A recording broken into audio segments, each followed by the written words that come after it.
Bon, François Duret, c'est la personne, c'est le dentiste qui a le premier parlé de l'empreinte optique en France et dans le monde.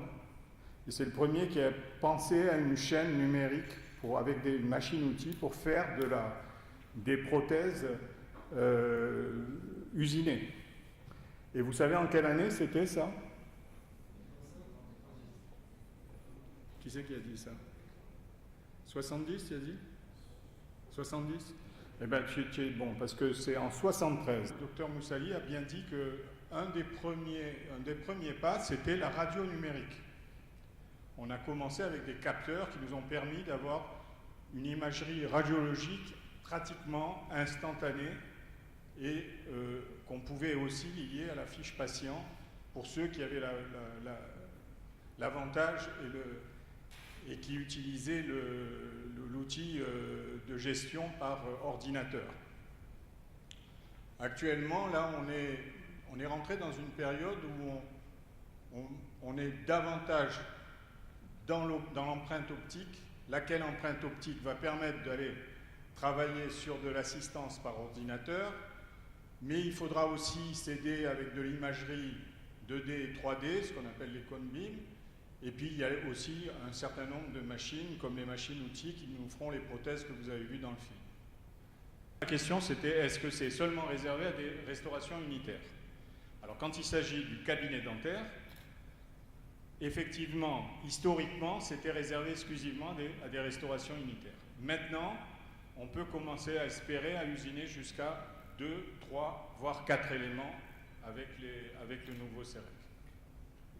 Mais normalement, tu peux aussi envoyer ton fichier au laboratoire avec lequel tu travailles, lequel laboratoire, lui, n'aura aucune difficulté pour traiter des bridges de plus grande étendue. Hein. Ce matin, M. Robert Marcario, qui est au fond et qui sourit, a dit quelque chose d'important. Il a dit qu'on rentre dans une dentisterie où on va oublier un petit peu la couronne. On va rentrer dans une dentisterie plus préservative des tissus. D'accord? Et donc, on va faire de plus en plus d'inlay et d'onlay, puisqu'on ne fera plus de couronne. Donc, normalement, ce sera plus des restaurations. Et vous avez entendu ce matin aussi qu'on disait qu'il n'y a que 3 dents qui manquent maintenant chez l'adulte. Donc, il y aura de moins en moins de remplacement de dents. Donc, il va y avoir de plus en plus de restaurations unitaires, partielles. Et moi, c'est pour ça que je réponds aussi aux collègues. Je pense que le mieux, c'est quand même d'avoir la totalité de la chaîne parce que tu maîtrises tout.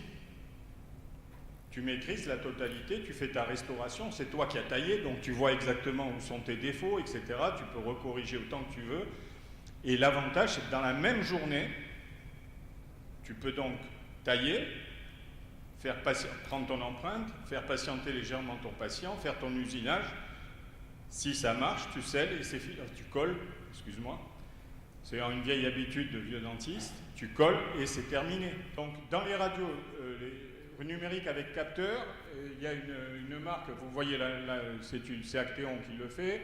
Ils ont prévu un truc hyper intelligent, c'est que le capteur est inclus sur le générateur. Les 3/4 du temps, on s'emmerde parce qu'on a un système qui est branché à l'ordinateur. Il y a aussi les plaques phosphore. Là, je pense que vous connaissez tous. Jean Digora, etc. L'avantage, c'est qu'il y a des tailles, différentes. Là, je ne vois pas où il est. Ouais, ici. Il y a des tailles différentes, donc on peut avoir des toutes petites tailles pour les enfants, etc. Et ça devient comme une radio analogique. Il y a même un système maintenant qui permet d'avoir il y a 2 marques qui font un écran de contrôle et qui stockent temporairement avant qu'il y ait le passage dans l'ordinateur sur la fiche patient.